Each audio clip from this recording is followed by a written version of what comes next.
ہمارے یہاں کیا ہے، لوگ جس کو اپنا بڑا مان لیتے ہیں اسی کے پیچھے چلنا چاہتے ہیں، حالانکہ پیچھے چلنے کے لیے اللہ کے نبی دو چیز چھوڑ گئے، ایک قرآن اور ایک سنت۔ اللہ کے نبی نے فرمایا کہ جو ان دونوں چیزوں کو پکڑے رہے گا وہ گمراہ نہیں ہوگا، اور جو ان کو چھوڑ دے گا وہ گمراہ ہو جائے گا۔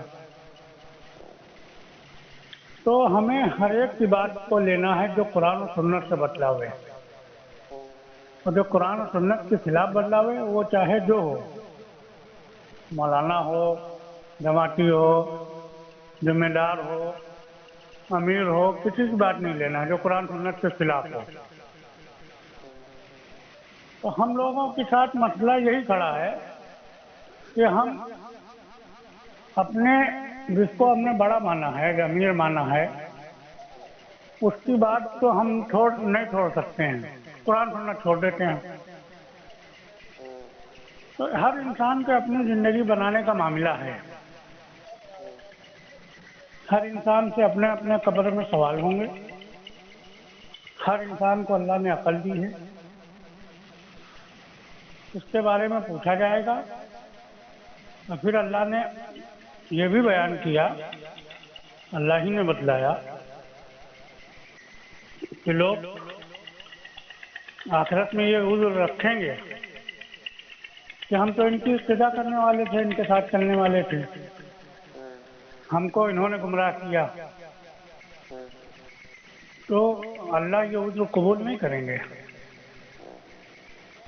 کیونکہ اللہ نے ہر ایک کو خود عقل دی، جس کو عقل نہیں دی اللہ اس سے حساب میں بھی نہیں لیں گے، اس سے پوچھیں گے بھی نہیں۔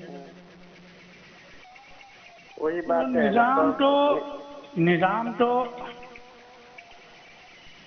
نظام کا مقصد ختم ہو گیا، اس لیے نظام ناقص ہو گیا۔ جس چیز کا مقصد ختم ہو جاتا ہے، جیسے دوا ہے، بنائی تو لوگوں نے اس لیے ہے کہ اس سے لوگوں کو آرام ملے گا، لیکن وہ ایکسپائر ہو گئی، اب اس کو کسی کو کھلایا جا سکتا ہے؟ بھائی بنی تو اسی نیت سے تھی کہ فائدہ پہنچے گا، لیکن جب ایکسپائر ہو گئی تو اب اس کو تو کھلایا نہیں جائے گا، ایکسپائر سے پہلے اس کو استعمال کرانا ہے۔ مولانا مولانا یوسف رحمۃ اللہ علیہ نے جو نظام بدلایا تھا، بنایا تھا، اس کا مقصد بدلایا تھا۔ مولانا یوسف رحمۃ اللہ علیہ کے بعد ہی سے جو عملہ اس نظام پر چلنے والا تھا اس کو الزام لگا کے، تہمتیں لگا کے مرکز سے ہٹا دیا گیا، کچھ کو باہر کر دیا گیا، کچھ کو باہر نہیں کیا گیا تو ان کو ممبروں سے ہٹا دیا گیا، کسی کے بارے میں سحر کا الزام لگا دیا گیا کہ ان کے اوپر جادو ہے، کسی کے ساتھ سازشیں کی گئی، تو کام کو بدل لیا گیا، کام کے مقصد کو بدل لیا گیا، کام کے رخ کو بدل لیا گیا۔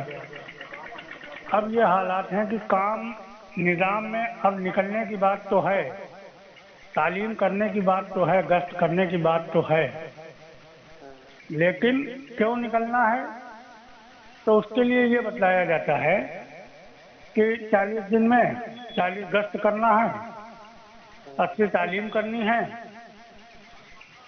اور 40 دن کی نمازیں پڑھنی ہیں، اس کے لیے نکالا جاتا ہے۔ حالانکہ مولانا یوسف رحمۃ اللہ علیہ نے اس کو بیان کیا، مولانا الیاس رحمۃ اللہ علیہ نے خود بیان کیا کہ یہ کام تو ایمان کو اپنے اندر پیدا کرنے کے لیے ہے۔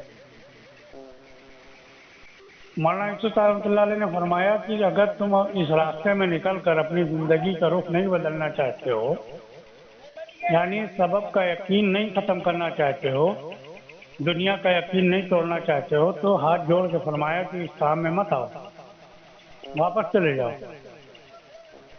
اب تو نظام کرایا جا رہا نا، تو نظام سے کچھ نہیں ہوگا دنیا میں۔ آپ نے ایک اپنا دکان کا نظام بنایا نہیں بنایا؟ دکان ہے آپ کے پاس، سامان ہے، جو اس کی ضرورتیں ہیں وہ ساری چیزیں رکھی ہیں آپ نے، لیکن جو مقصد ہے کہ اس سے نفع حاصل ہو، اس کے لیے ضروری ہے کہ آپ اس کو وقت دیں، ٹائم پر کھولیں، ٹائم پر بند کریں۔ اب جو مقصد ہے وہ نفع حاصل کرنا ہے، اگر نفع نہ حاصل ہو تو آپ اس دکان کو کتنے دن باقی رکھو گے؟ زیادہ سے ایک ہفتہ، 2 ہفتہ، 15 دن، 1 ماہ۔ ارے 2-4 ماہ رکھو گے، اس سے زیادہ تو نہیں رکھ پاؤ گے۔ تبلیغ میں پوری زندگی لگانے والوں کی، ہم لوگ خود اس عمر میں 10 15 سال لگا چکے ہیں، حاصل یہ ہوا ہے کہ اب اگر تبلیغ کے ممبر سے آپ ایمان کی بات کرو تو آپ کی مخالفت ہوگی، آپ کی ٹانگ کھینچی جائے گی، آپ سے کہا جائے گا کہ یہ، کوئی کہے گا کہ یہ نئی بات کہاں سے لائے، کوئی کہے گا یہ بہت اونچی بات ہے، اس کو کہاں سے لائے۔ تو جب مولانا یوسف صاحب رحمۃ اللہ علیہ نے جو ایمان سکھلایا ہے وہ اونچی بات ہو گئی، تو اللہ نے جس ایمان کو قرآن میں بیان کیا ہے وہ تو اس سے اونچا ہے نا۔ تو جب لوگوں میں اس کو نہیں بیان کیا جا سکتا ہے تو قرآن کو کیسے آپ بیان کر لو گے؟ پھر بچا کیا کہ جن کو گرو مان رہا ہے، جن کو گرو گھنٹال بنایا ہے، بس ان کی بات مانو، ان کے پیچھے چلو، اور اس کے لیے کہا بھی جاتا ہے کہ دیکھو اس کے آگے دماغ نہ لگانا، جتنا کہا جا رہا اتنا کرو، جیسے کہا جا رہا ویسے کرو۔ حالانکہ دنیا کے معاملے میں اگر آپ اپنے بیٹے کو کوئی تلا بازار بھیجیں کہ فلاں دکان سے سامان لے آؤ، اور وہ سامان لاوے، وہ سامان خراب ہو، تو آپ اس سے کہو گے کہ دیکھا نہیں تھا کہ یہ سامان خراب ہے، کیوں لائے؟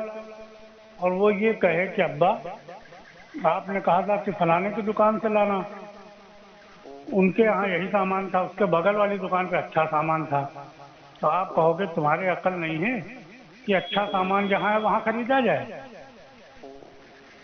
دنیا میں تو آپ اس کو اس لیے ڈانٹتے ہو کہ عقل کیوں نہیں استعمال کیا، آپ کا استعمال کیوں صحیح نہیں کیا؟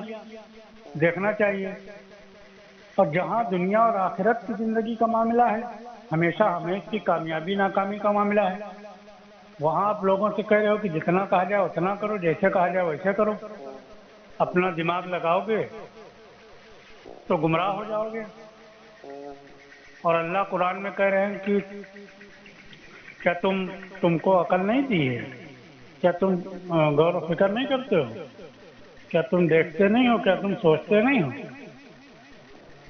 اور ایمان تو آدمی کو اپنا ہی دماغ لگا کے بنانا پڑے گا۔ ابراہیم علیہ السلام جس ماحول میں اللہ نے ان کو پیدا کیا تھا، اس ماحول میں تو اللہ کو پہچاننے والا کوئی نہیں تھا، نمرود کو سرب مانے ہوئے تھے، کیسے اللہ کو جانا؟ اسی دماغ کے راستے سے تو جانا۔ اگر وہ اس پر چلتے کہ جو کچھ اب چل رہا ہے اس پر ہم کو بھی چلنا ہے تو وہ اللہ تک پہنچ سکتے تھے۔ اچھا، دوسری بات یہ ہے کہ انبیاء کی سیرت آپ دیکھ لو، صحابہ کی سیرت دیکھ لو، جو آدمی ایمان بولے گا، ایمان کی محنت کرے گا، جو کلمہ بولے گا، جو اللہ کے مقابلے پر کائنات کا انکار کرے گا، اس کی مخالفت تو ہونا لازمی ہے۔ اس لیے اللہ کے نبی کی خبر بھی ہے کہ یہ تعداد دنیا میں ہمیشہ تھوڑی رہے گی، ہاں یہ کبھی بہت نہیں ہوگی۔ آج جس دنیا کے نظام کو، لوگوں کے بنائے ہوئے نظام کو ہم نہیں چھوڑ پا رہے ہیں، کل تو اس سے بڑے بڑے حالات آنا ہمارے سامنے، اور پھر کس کا نظام ہم مانیں؟ جو ذرا سے حال آنے پر اپنی جان بچا کے خود میدان سے ہٹ گیا ہو، سارے ساتھیوں کو اس حال میں چھوڑ دیا ہو۔ آپ کے محلے کی 3 دن کی جماعت آپ لے کے جائیے، اور لے جانے کے بعد اگر آپ کو امیر یا ذمہ دار بنا دیا جائے اور وہاں جماعت میں کوئی بات ہو جائے اور آپ اپنے گھر بھاگ آؤ تو لوگ آپ کو کیا کہیں گے؟ پسند کریں گے دوبارہ امیر بنانے کے لیے؟ نہ ایک وہ آدمی جو عالم کا امیر اپنے کو کہہ رہا ہے، وہ ایک حال آنے پر اپنے ساتھیوں کو چھوڑ کر رخصت لے لیا اس نے، ابھی بھی ہم اس کو امیر مان لیں اور اسی کی اتباع کریں؟ تو دنیا کے حال آنے پر اس نے ہم کو چھوڑ دیا، آخرت کے حال آنے پر وہ کھڑا ہوگا؟ نہ کہاں تھا باقی انسان کی اپنی زندگی فیصلہ لے، جو اس کو اپنے اعتبار سے جینا ہے، جس ماحول میں جس حال میں جینا چاہتا ہے۔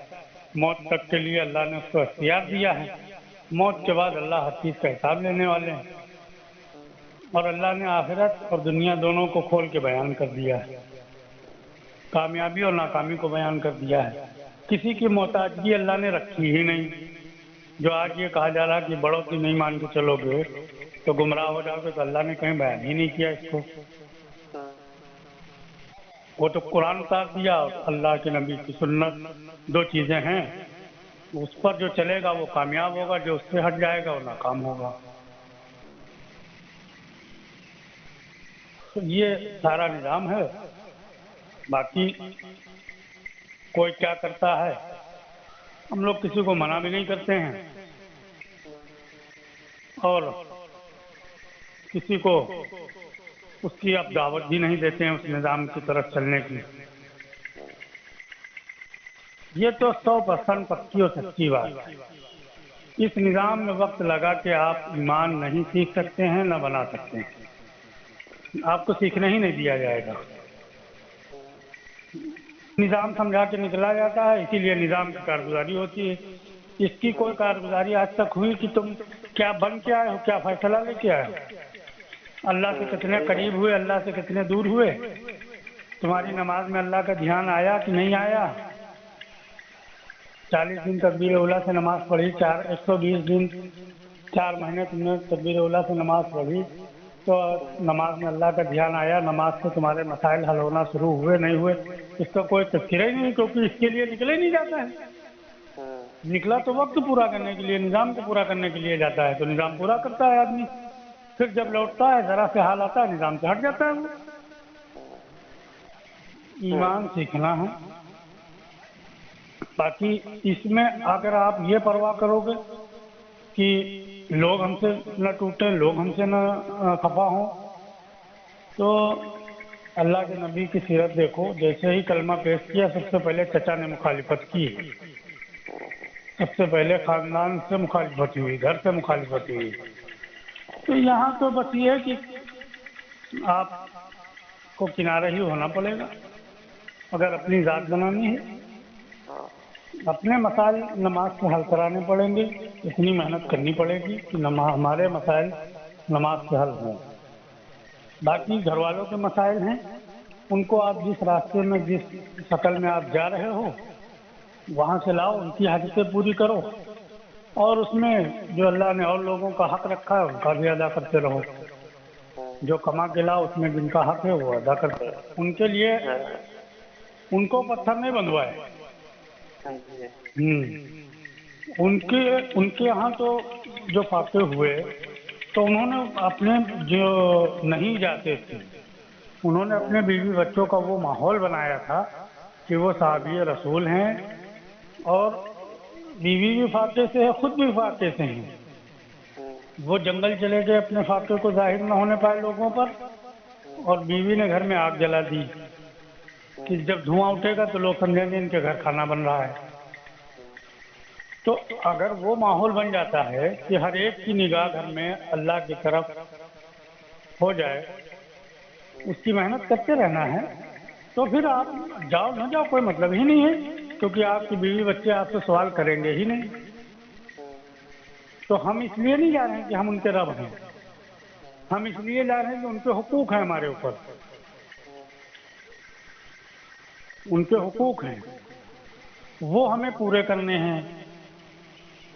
بیوی کا حق ہے، ماں کا حق ہے، اولاد کا حق ہے، گھر خاندان والوں کا حق ہے، رشتہ داروں کا، وہ پورے کرنے ہیں۔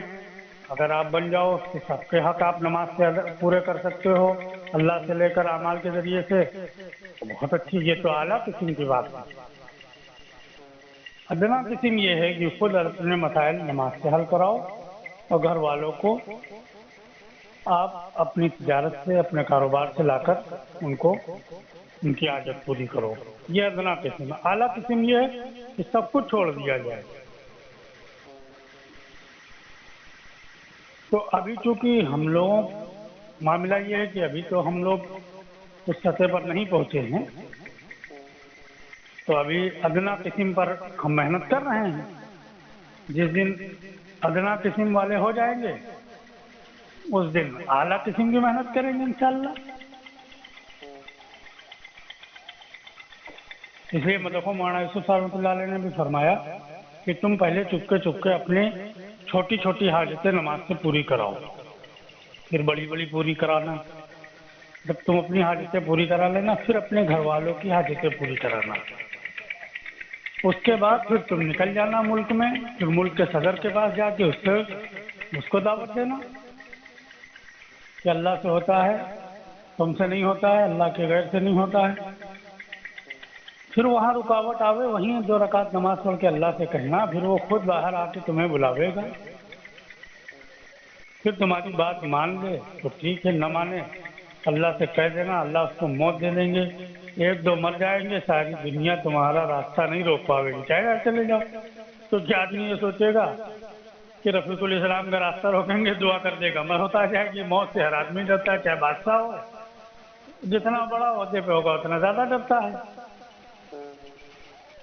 تو اس لیے جو ہے اپنی ذات بنانی ہے اس لائق کہ ہمارا تعلق اللہ سے جڑ جائے، اللہ کے غیر کا یقین نکل جائے ہمارے دلوں سے، ہم کم سے کم اپنی ضرورت کو اللہ سے پوری کرانے والے بن جائیں اعمال کے راستے سے۔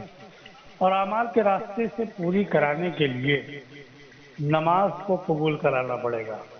دروازہ نماز سے کھلے گا، نماز سے دروازہ، چونکہ اللہ کے نبی کی حدیث ہے، جس کی نماز قبول اس کے باقی اعمال قبول، جس کی نماز نہیں قبول ہوگی اس کا کوئی عمل قبول نہیں ہوگا۔ پھر فرمایا جس کی نماز قائم ہو گئی اس نے سارا دین قائم کیا، جس نے نماز قائم نہیں کی اس نے سارے دین کو ڈھا دیا۔ تو راستہ اللہ سے لینے کا وہ کھلے گا نماز سے، اور نماز سے جب راستہ کھلے گا تبھی ایمان آئے گا۔ کیونکہ آدمی کا یقین تب بنتا ہے جب اس کا کہیں سے مسئلہ حل ہوتا ہے۔ جہاں سے مسئلہ نہیں حل ہوگا وہاں یقین بھی نہیں بنے گا۔ تو چونکہ ابھی اعمال سے ہم نے اپنا کوئی مسئلہ نہیں حل کرا ہے، اس لیے اعمال پر یقین نہیں ہے، اور اللہ کے غیب پر یقین ہے، تجارت پر یقین ہے، کھیت والے کو کھیتی پر یقین ہے، ملازمت کرنے والے کو ملازمت پر یقین ہے، لیکن اس کو نماز پر یقین نہیں، کیونکہ اس کا مسئلہ جو ہے وہ کھیت سے پورا ہو رہا ہے، نوکری سے جو تنخواہ مل رہی ہے اس سے پورا ہو رہا ہے، اسی طریقے سے تجارت سے پورا ہو رہا ہے، تو اس کا یقین وہاں ہے، نماز پر نہیں۔ اس لیے جب آپ اس کے سامنے نماز سے ہونے کی بات کرو گے، اعمال سے ہونے کی بات کرو گے تو یہ رد کر دے گا، یہ انکار کر دے گا، کیونکہ اس رخ پر تو محنت ہو نہیں رہی، ورنہ اس رخ پر لوگوں کو چلایا جا رہا ہے۔ اور اس میں یہ تو سب برداشت کرنا پڑے گا، لوگوں کی مخالفت برداشت کرنی پڑے گی، لوگوں سے قطع تعلق بھی ہوگا وہ بھی برداشت کرنا پڑے گا۔ جب سید الانبیاء کا قطع تعلق گھر سے شروع ہوا اور اس درجے تک پہنچ گیا کہ 3 سال شعبہ ابی تعلیم میں رہنا پڑا، تو ہم اور آپ کیا ہیں؟ ہم مطلب 1.25 لاکھ ہم بھی کم و بیش انبیاء علیہ السلام کی تعداد جن کی مخالفت کلمے پر ہوئی، اور ہم اور آپ یو پی اور آسام میں رہ کر کلمہ بولیں اور مخالفت نہ ہو، یہ تو ہو ہی نہیں سکتا ہے۔ کلمہ تو بولے گا، اس کی مخالفت ہوگی، اس لیے لوگوں نے کلمہ بولنا چھوڑا۔